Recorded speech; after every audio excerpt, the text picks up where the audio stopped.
trabalho, conexão, escritório, inovação, negócios. Eu chamo de coworking.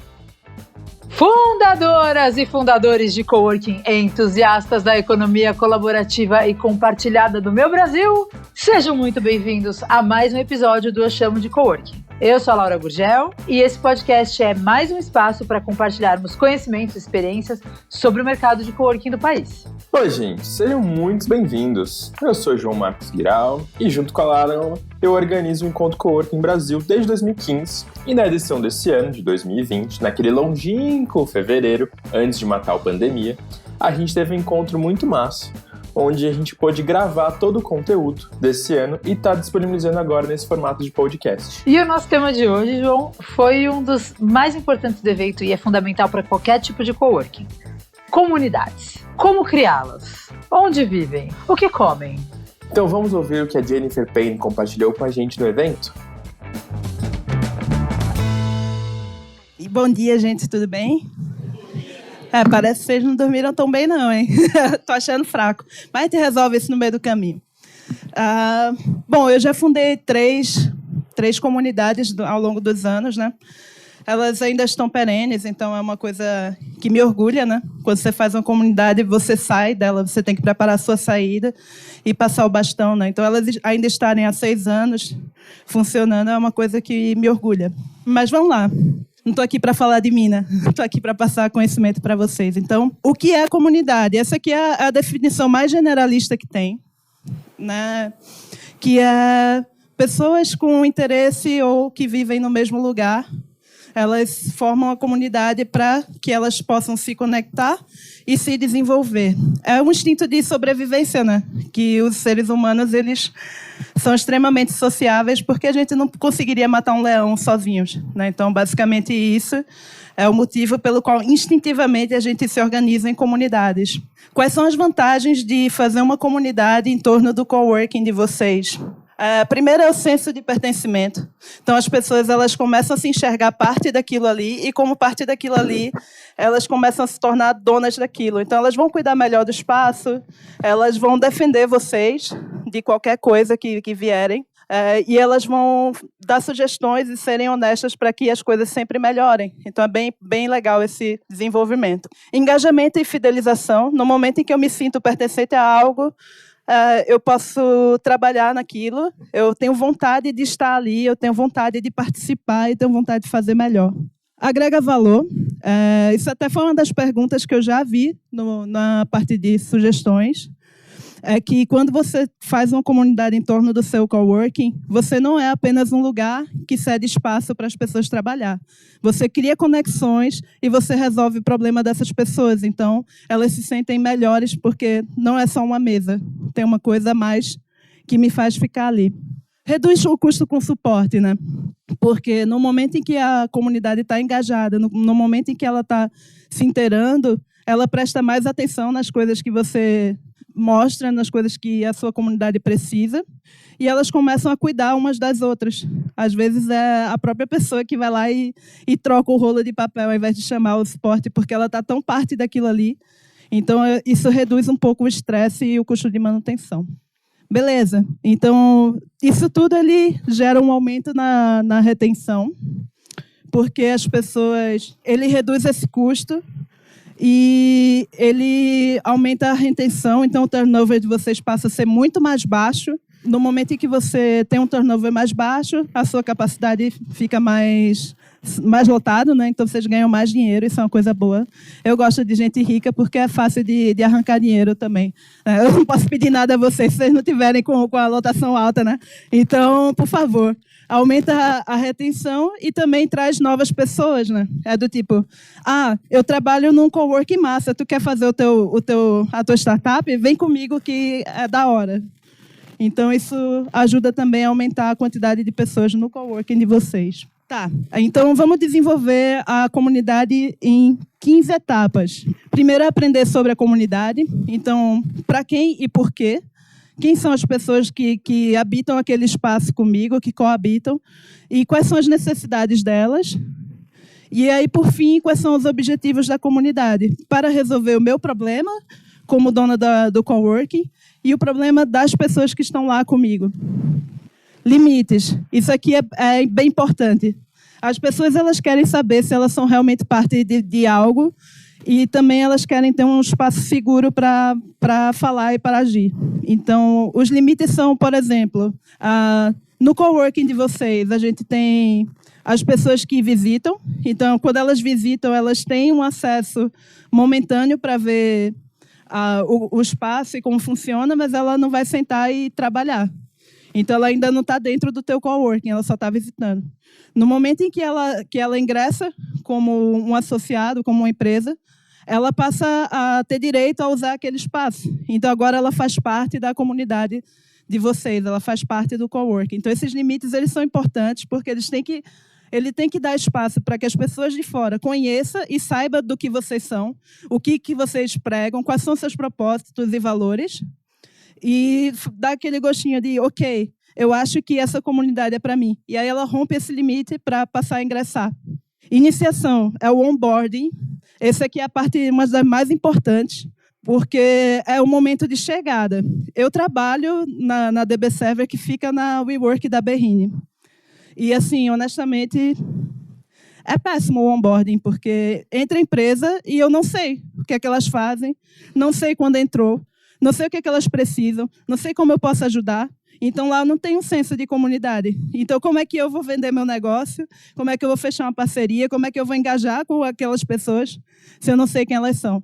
Então, é bom que vocês criem um onboarding muito, muito claro. De repente, entrou novas empresas, faz um happy hourzinho para apresentar a galera, apresenta as pessoas chaves para aquela pessoa. No momento do onboarding, você pergunta à empresa, qual é o teu momento?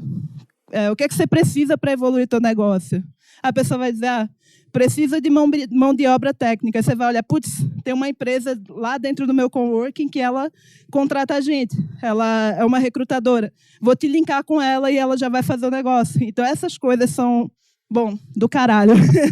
Rituais. Isso aqui é um dos pontos mais importantes. Por um acaso, também apareceu nas sugestões ali.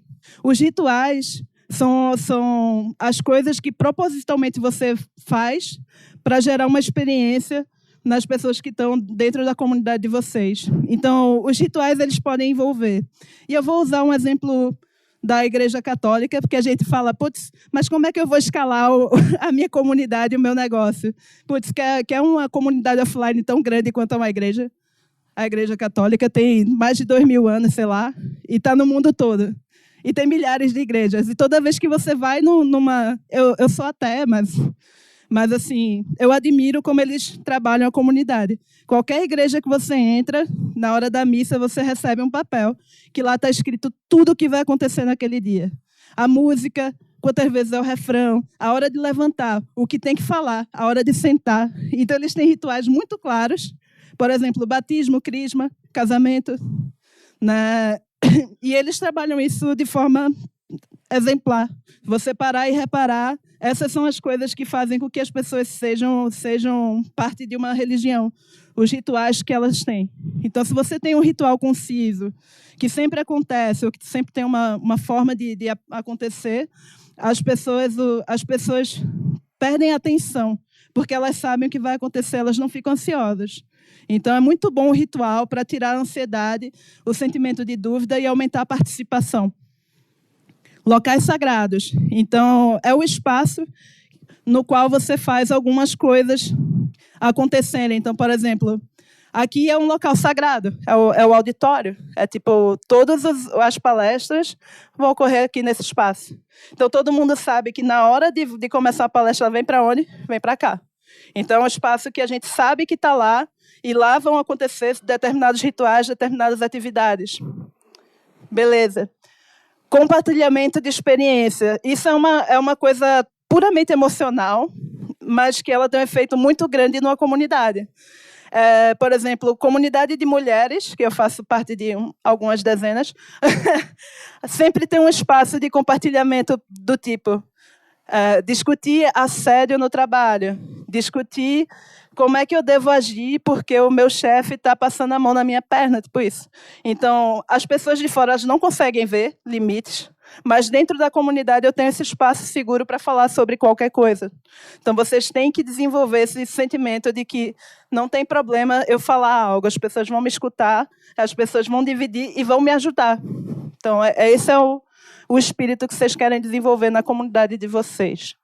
Símbolos e tokens. Símbolos, trazendo mais uma vez para a igreja, porque mesmo que a maioria das pessoas sejam ou não sejam católicas, todo mundo sabe como funciona a igreja, então eu vou usá-la como exemplo. A cruz é um símbolo, a água que o padre usa para batizar a criança é um simbolismo, né? Então, são coisas que elas não são totalmente literais, né? Porque o padre não está lá na cruz, mas tem uma cruz lá representando Cristo, por exemplo. Então, você tem esses símbolos que fazem com que as pessoas se identifiquem aquela comunidade. E tokens são coisas que vocês dão para alguém como um reconhecimento. Por exemplo, Alcoólicos Anônimos, as pessoas recebem uma moedinha de 30 dias de sobriedade, 40 dias, sei lá quantos são, 2 anos, 3 anos. Então, isso aí é um token que eu levo comigo, que significa um marco na história da comunidade que eu alcancei. Então, seja ela online ou offline, você pode trabalhar símbolos e tokens para que a pessoa saiba que ela está evoluindo alguma coisa dentro da sua comunidade. É o senso de pertencimento, é a jornada e a importância, tá? Círculos internos e externos. Então, vamos lá.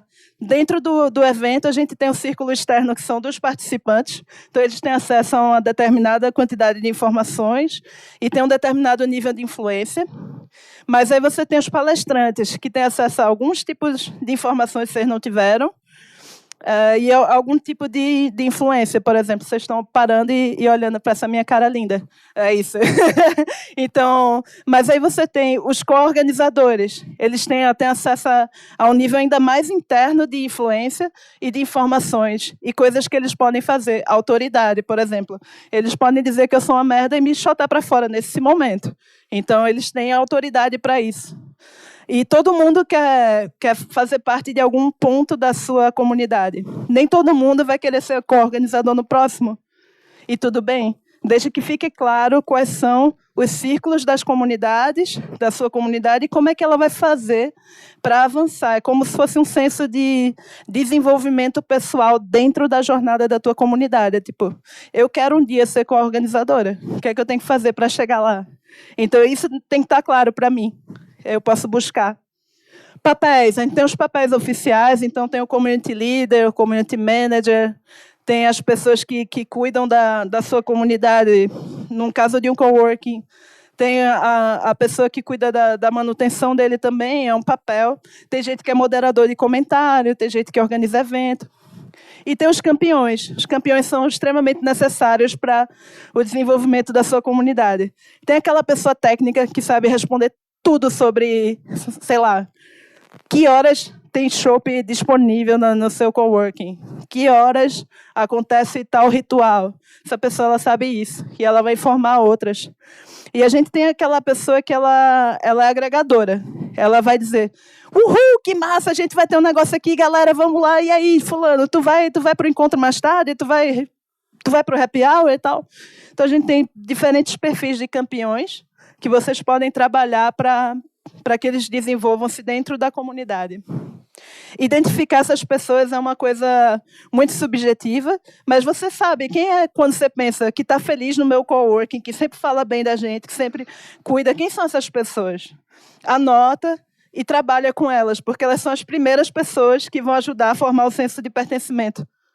Engajamento, né? Então, engajamento são coisas que a gente faz para provocar respostas e provocar atitudes, provocar conversas dentro do seu espaço. Então, engajamento, você numa comunidade online é aquele puxador de conversa, aquela pessoa que pega e diz, fulano, O que você acha de tal coisa? Ou alguém já passou pelo fato de a porta estar trancada dentro do seu coworking? Aí todo mundo começa a conversar sobre aquilo. Então, você tem que fazer ações e estratégias que promovam esse tipo de atitude, que é conversas, que é o engajamento. Recursos são capitais humanos, que é feio de falar, mas são pessoas que podem contribuir com a minha comunidade. É o tesoureiro, é a pessoa que também é minha campeã, mas recursos também são recursos físicos, cadeiras, espaço, luz, projetor. Então, tudo que está em volta da minha comunidade que eu posso usar para desenvolvê-la.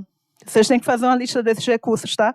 Os que vocês têm e os que vocês não têm, que é para vocês poderem ir buscar para melhorar. Estratégias. Existe um MVC, que é um canvas de comunidade, basicamente. Mas, seguindo essas 15 etapas, vocês respondem basicamente tudo que está lá no canvas. Então, são as estratégias que você vai usar para alcançar aqueles objetivos que vocês iniciaram. Então, por exemplo, se eu quero um maior engajamento, de repente eu vou fazer eventos para a comunidade interna. Mas, se eu quero resolver problema das minhas startups, eu trabalho muito com esse meio. A gente sabe que uma startup em desenvolvimento ela precisa de quê? Mão de obra. É muito difícil achar desenvolvedores, por exemplo, bons para trabalhar. Então, se a maioria dos meus clientes tem esse problema, o que é que eu vou fazer? Eu posso fazer uma comunidade externa, me linkar com as comunidades que existem e dizer, olha, minha porta está aberta para você fazer um evento aqui dentro, tá? Das comunidades técnicas que as pessoas estão procurando. Se é mão de obra de desenvolvimento, vou fazer essa ponte. Para quê? Se eu trago os desenvolvedores para dentro do meu coworking, eu posso fazer um speed hiring, por exemplo. Vai vir a comunidade de .NET para cá. Pois, fulano e cicrano tem vaga de .NET. Eles podem vir assistir a palestra e a gente convidar as pessoas. Você quer trabalhar, está procurando emprego como .NET e tem 2 empresas aqui contratando. Depois do evento, tu vai lá e conversa. Então, você fechou uma conexão ali, você trouxe mais pessoas para conhecerem seu espaço e, ao mesmo tempo, você fechou uma conexão. Pode dar certo para aquela empresa. Ela sempre vai ser grata por isso. Métricas são importantes. Medir engajamento, medir quantas pessoas estão falando por dia, quantas vezes aquela empresa vai por semana para o meu coworking. Né? Se está diminuindo a frequência que eles vão ocupar o meu espaço, tem alguma coisa errada. Então, eu posso ir lá, conversar e dizer, fulano, eu notei que nos últimos 3 meses você vinha todo dia, agora vem 2 vezes por semana. Você está bem? Você está precisando de alguma coisa? E aí a pessoa vai dizer por que ela não está indo mais. Se você puder agir para ajudá-la, você age. Avaliar os resultados das ações. Então, tudo que vocês fazem para a estratégia, para engajamento, vocês têm que avaliar esse resultado depois. Deu certo? Depois que eu falei com fulano, porque ele não estava vindo muito, ele começou a voltar? Ele começou a participar mais? O que foi que aconteceu depois que eu melhorei o espaço de acordo com a necessidade dele? Deu certo ou não deu?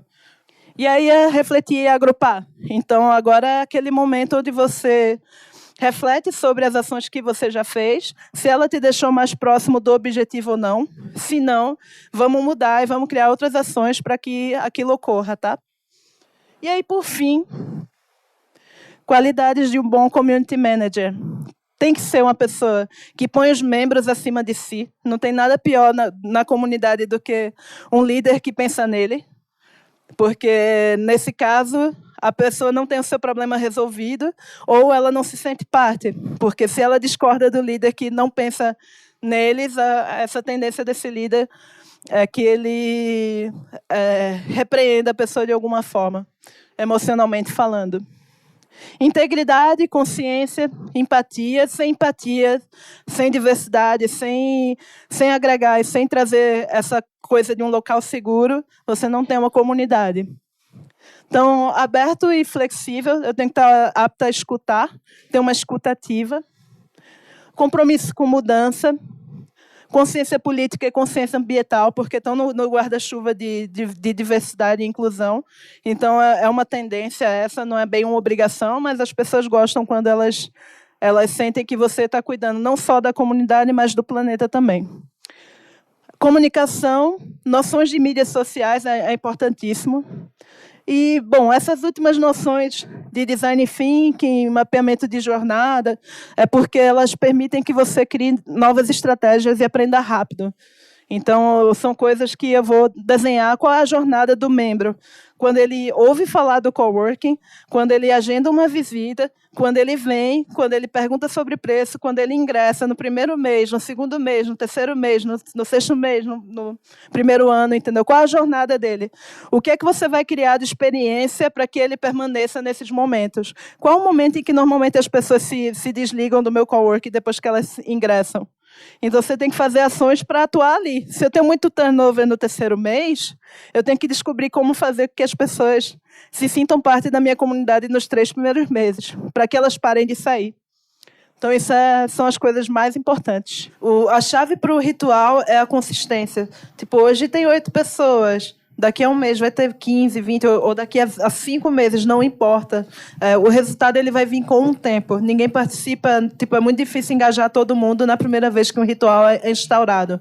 Então, você tem que continuar fazendo, que é para as pessoas saberem. Não importa o que aconteça, das 3 às 4, das 3 a 3 e meia, sei lá a hora, vou parar minha atividade, porque eu vou lá e vai ter alguma coisa acontecendo para mim. Então, isso foi legal. O fato de tu pegar e chamar pessoas para apresentar quando elas chegam lá, putz, faz parte do ritual de iniciação, tu faz parte agora da minha comunidade. Então, quando a pessoa vai sair, você pode fazer um ritual de offboarding também. Avisar todo mundo, se for o caso, dizer, ó, fulano tá indo para uma nova etapa, tá, vamos desejar boa sorte a ele, vamos fazer, de repente, o offboarding. Se for todo fim do mês, vamos fazer uma festinha de despedida da galera. Se a pessoa começa a chorar, não quer mais sair dele. Pois é, então, porque dá aquele senso de, tipo, que merda eu tô fazendo, né? eu tava num lugar que me acolhia tão bem, agora eu tô precisando ir para outro, às vezes é que nem o sócio lá pediu para ela ir para outro coworking e tal. Mas a pessoa vai com aquela sensação de caramba, mas do começo, do primeiro momento em que eu entrei até o fim, o pessoal estava lá segurando a minha mão. Então, tem perguntas que eu vi lá, né? Community Manager, investimento ou despesa? Bom, eu tenho que considerar um investimento porque eu trabalho com isso, né? Se eu disser que eu sou despesa, é melhor eu ir embora daqui. Mas, o que eu percebo é que a gente tem diminuído o turnover de pessoas onde eu trabalho. As pessoas... Teve um cara que foi pedir... que ele foi sair da DB e ele veio conversar comigo. Ele fez, Jenny, eu queria falar contigo. É do tipo... Eu recebi uma proposta de emprego e eu estou em dúvida porque uma grana muito maior, é mais perto da minha casa, mas aqui eu sei que tu está fazendo eventos trazendo cursos e coisas gratuitas e eu estou me desenvolvendo profissionalmente aqui. O que é que você acha? É tipo, o cara vai me pedir permissão para sair, basicamente. Tipo isso. Então eu descobri... Ali foi um dos momentos em que eu pensei, caramba, eu estou fazendo alguma coisa certa. Mas, como a gente bota a comunidade acima da gente, a oportunidade era muito boa. Eu disse, cara, a porta está aberta, você pode continuar participando da comunidade de prática da gente, dos cursos que a gente faz. Você saiu da DB Server, mas você ainda é um DB Servante, então fica claro o limite dele. É do tipo, todas as ações que eu anunciar, ele não saiu do grupo da comunidade interna que a gente faz, e ele continua participando das atividades, então ele continua engajado. E quando alguém perguntar, putz, tu sabe um lugar onde eu possa trabalhar que é legal pra caramba, ele vai indicar a DB. Então eu sei que isso é uma coisa valiosa para as pessoas. Esse lance de grupo para falar de coisas aleatórias, a gente tem o DB Life, que é coisas organizadas de DB Servantes para DB Servantes. Então, a gente tem, sei lá, DB Life de música. Então, o pessoal para e se junta para tocar instrumento num determinado horário. Tem DB Life de yoga, de dança, de finanças. Tipo um DB Servante ensinando o outro como começar a investir. Então, são iniciativas das próprias pessoas que elas trazem e elas mesmas gerem. E aí é bom você dar o palco e dizer, fulano está organizando tal coisa, vem prestigiar e tal, e reconhecer. Né? Isso faz parte dos pilares de engajamento. Uma comunidade, ela tem 4 formas assim, de engajar. Primeiro, a identificação. Cheguei lá, putz, o cara me apresentou fulano, ciclano, eu passei o dia super legal, me sinto bem. Então, me identifiquei com aquilo ali. Aí o segundo passo é consumir. É do tipo, ok, gostei, agora eu vou experimentar. Então, vou vir trabalhar aqui, vou fechar um pacotinho menor, tal, vou testar. Então, ela está consumindo. Depois que ela viu que aquilo é valioso para ela, que alinha com o propósito dela, aí ela começa a engajar de fato. Então, ela começa a responder perguntas, ela começa a falar com outros ciclanos. Quando alguém chega, ela vai ser a pessoa que tu vai apresentar ela. Então, você vai começar a criar essas conversas, porque agora ela está engajada. Ela já se identificou, já consumiu, viu que gostou, e agora ela vai ser uma pessoa que vai espalhar para outras, né? Dentro da comunidade e fora.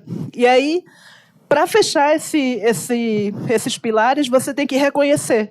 É do tipo, é um tapinha nas costas, é um token, é sempre perguntar a opinião daquela pessoa para algumas coisas, é do tipo, fulano, tu que está aqui todo dia, tu que conversa com a galera, o que a galera está achando? Aí a pessoa se sente importante, ela se sente como parte do círculo interno. E aí ela começa a engajar ainda mais, porque ela está se sentindo tão bem ali, ela está sentindo que a gente reconhece o esforço dela e ela vira uma dos nossos campeões. É Lorena, lá de Rio Verde, Goiás.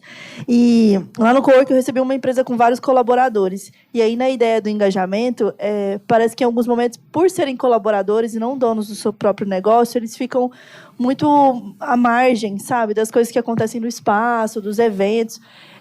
Devo gastar energia incorporando eles como, ok, eu sou colaborador de uma empresa, mas eu posso sim contribuir para a comunidade? Quer responder essa? Nós temos esse desafio também, não é fácil, porque eles acabam gerando o seu próprio grupo interno, né, de comunidade. E eu acho que um dos eventos que a gente tem é o Happy Hour geral, que eles acabam se somando e aos poucos se misturando. Mas eu acho que, não sei se eu gastaria tanta energia mesmo, assim. A gente também tenta, né, Ruth, se quiser complementar, mas temos acho que 2 empresas grandes lá, e eles acabam ficando, né, mais importantes que eles têm entre eles também. Eles não estão sozinhos dentro do coworking, eles têm a sua subcomunidade. Para mim é importante também, né? Deixa eu só engatar uma pergunta nessa aqui. Camila, do Now Live Spaces de Porto Alegre. A gente está negociando com uma empresa... A gente tem 300 posições no nosso espaço, né? Está negociando com uma empresa que quer 100 posições. Qual o risco que vocês enxergam para a comunidade, né, como um todo, tendo uma empresa tão grande num espaço, assim, de realmente dominar a cultura do espaço, né? Se a gente deve dizer não, mas também, assim, é uma tentação, né? Alocar uma laje inteira de receita, né, e é uma empresa muito legal, assim, é uma startup muito legal, então queria escutar um pouquinho de vocês, assim, no momento que a gente está começando nosso espaço, a gente inaugura mês que vem, a gente está muito tentado, mas a gente tem essa preocupação. Acho que você respondeu, você tem a própria resposta, né? Você disse que tem 300 espaços, tem 100 pessoas, o teu risco é 30%, beleza? Então, acho que tu vai ter 30% de pessoas que possam ficar só entre eles mesmo, né? Mas também tem lá, as demais que possam gerar uma grande comunidade também. 300 pessoas é uma quantidade boa de pessoas, né? Sim, eu complementaria falando o seguinte, tu vai inaugurar o espaço já com 30% da ocupação, é isso? Se eles vierem, sim. Pois é, quem de vocês começou o coworking com 30% de taxa de ocupação? Para mim, parece muito vantajoso, desde que você assegure que a cultura da empresa bate com a cultura do teu coworking. E aí, o que é que você faz? Antes deles entrarem, pensa nos rituais, pensa no onboarding, pensa nas estratégias.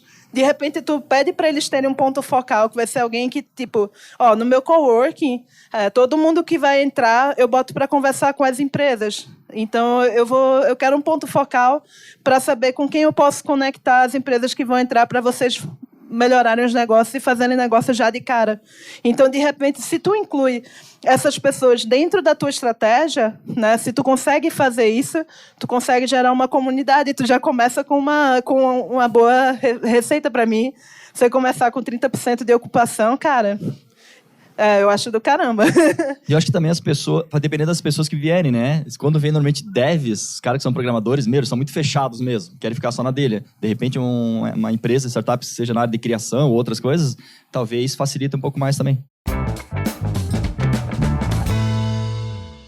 Jairo, na capital de Vitória, Vou dar continuidade. A gente tem um percentual muito grande de uma empresa só, mas agora eles estão passando pelo reajuste da empresa e eles fizeram uma série de demissões.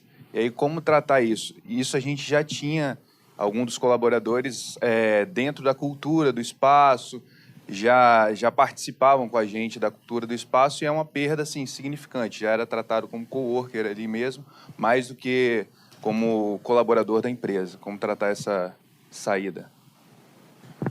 Legal.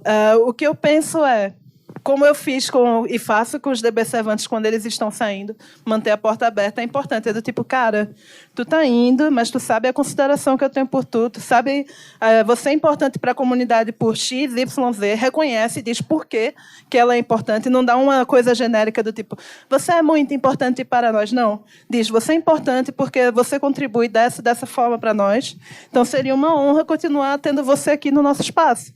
Se você quiser um dia vir para cá trabalhar, a gente te dá um desconto. Mas qualquer evento que tiver, eu vou continuar te mandando, vou mandar e-mail, vou mandar o WhatsApp para tu, para que tu continue vindo, porque você é bem-vindo, independente de qual empresa você está. Então, eu faria um offboarding assim, mas reconhece pessoalmente por que ela é importante para você e no que ela contribui, para aquela pessoa... Poxa, eu não sabia que eles me enxergavam dessa forma. Então, esse senso de pertencimento é desenvolvido quando você reconhece as pessoas. Pessoal, obrigado aí pela aula que vocês deram. Eu anotei 1 milhão de coisas aqui. Eu sou o Luiz, de Jaú, do Travessa 26, aqui no interior de São Paulo. Na verdade, eu só queria complementar uma vivência que eu tive. Especificamente esses casos assim, que várias pessoas de uma mesma empresa vão para o coworking. A gente não pode esquecer que, apesar deles serem funcionários de uma mesma empresa, eles têm vida fora dessa empresa também. Então, uma coisa legal, eu negligenciava muito, por exemplo, quando a gente ia fazer evento lá no Travessa 26, eu esquecia de convidar os caras das empresas. E aí, o que eu comecei a fazer? Pessoalmente, chegar em cada um deles, lógico, se forem 100 pessoas, talvez você não consiga, mas convida esses caras também. Porque uma vez a gente deu um curso lá de planejamento de negócios. Daí um cara de uma empresa chegou e falou, cara, eu posso participar? Porque a minha esposa tá montando um negócio de roupinha de criança. Daí, aí eu comecei a entender, caramba, eles têm família, eles têm crianças, eles têm um monte de outras atividades, né? Então, eu comecei a incluir isso, né? Então, vai ter um evento lá, eu reforço, eu chamo os caras das empresas, eu falo, cara, independente do que você faz na empresa, te interessa esse tema? Você tá a fim de aprender a investir? Vai ter um curso assim, assado, tá? Isso é uma maneira muito rica que eu encontrei de trazer esses caras e quebrar essa barreira, tipo, não, eu sou dessa empresa, então eu meio que não pertenço ao coworking. Não, cara, você é da empresa, mas você tem outras coisas, você tem a sua própria vida fora dessa empresa, né? Então é uma dica, eu acho que vale ali pro caso desse 30% de ocupação aí de uma mesma empresa, sabe? Sua visão aí, não sei se vocês complementam. Eu acho que isso é bem louvável, porque as pessoas são pessoas, elas não são uma vaga, uma posição de trabalho, né? E quando você pega e faz essa coisa de convite, tipo, eu estenderia. Tua mulher tem interesse? Chama tua mulher, vem com ela, entendeu? Tipo, traz ela para cá.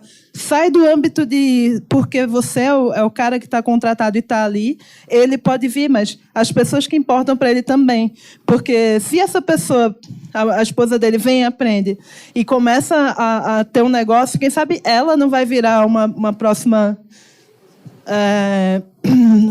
locatária? Bom, enfim, alguém que vai estar lá. Então, eu sinto que sair dessa estratégia de você é um número dentro de uma empresa, você é uma posição no meu coworking, você é uma pessoa e você pode agregar a ele. E você vai agregar a ele com todas as suas experiências, não apenas profissional, mas pessoal também. Então, acho que isso é um grande espaço, uma grande oportunidade para vocês. Convida as pessoas, não somente a empresa, entendeu? E até legal, a questão de não tentar mandar WhatsApp, tentar mandar e-mail, né? Mas a questão de olhar olhos nos olhos, isso é fundamental. Com certeza vai dar mais resultado, né? Assim, eu quero continuar no mesmo assunto com relação ao que ela falou lá, era até a minha pergunta, e é um problema que eu estou vivendo no meu espaço. E tem situações que esse empresário, ele era um coworker, aí ele foi crescendo, contratou estagiário, funcionário, pegou uma sala. E o que eu sinto, às vezes está vendo a pressão, que ele está com um novo contrato, ele tem dificuldade de liderança, né? Assim, eu tô vendo assim, eu tô querendo me livrar desse problema, que são os colaboradores, engajar, mas eu tô vendo que é o pavor que o nosso cliente está vendo com os funcionários. Os funcionários têm de medo de sair da sala, medo de participar. Se vai fazer um lanche na Copa, é quando tá comendo horas de trabalho, sabe? Aí, assim, vocês têm essa experiência. Eu tô querendo focar no empresário lá, né? Que ele for um cara participativo. E na situação que ele está hoje, eu acho que ele não está sabendo acompanhar isso. Eu quero vender para ele, engaja o teu time junto conosco, cara. Vão ser mais criativos, vão ter mais cabeça aberta, sabe? Mas para colaborar, como ela estava falando lá, porque realmente é um problema que eu estou vivenciando hoje no meu espaço. Eu acho que eu lembrei do presidente, né? Você está num espaço desse, você pode ir no banheiro uma vez a cada 2 dias, né? Para economizar. Tipo isso. Eu sou de João Pessoa, Paraíba, do Clube Job Coworking.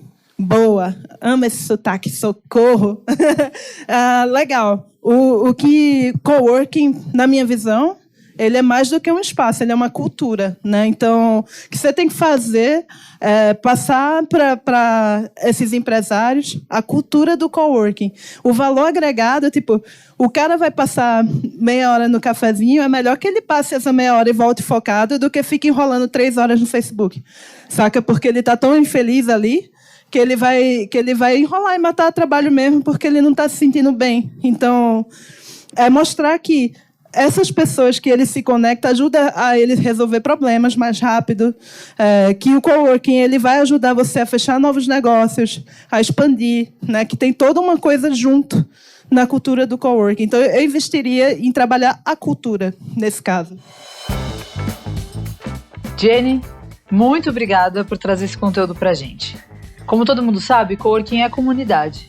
E como a gente já falou e já ouviu muito por aqui, é fundamental criar uma comunidade no seu espaço. É isso aí. E se você chegou aqui agora, não esquece de ouvir os episódios anteriores e contar pra gente o que tá achando deste novo projeto, beleza? Você pode mandar mensagem no Instagram, na página do encontro ou um e-mail pra gente, hello@soulworkingbr.com. E fica aí na sua cabeça, guardadinha a informação de que toda terça-feira tem live no canal do YouTube do Encontro Coworking Brasil. É a DR, discutindo a relação Coworking e o futuro. Um beijo, gente. Tchau, tchau. Tchau, gente. Valeu e até a próxima quarta-feira. O Eu Chamo de Coworking é uma produção Soulworking e Tum Parts. Se você também quer ter um podcast para chamar de seu, acesse tumparts.com.br e vem conversar com a gente.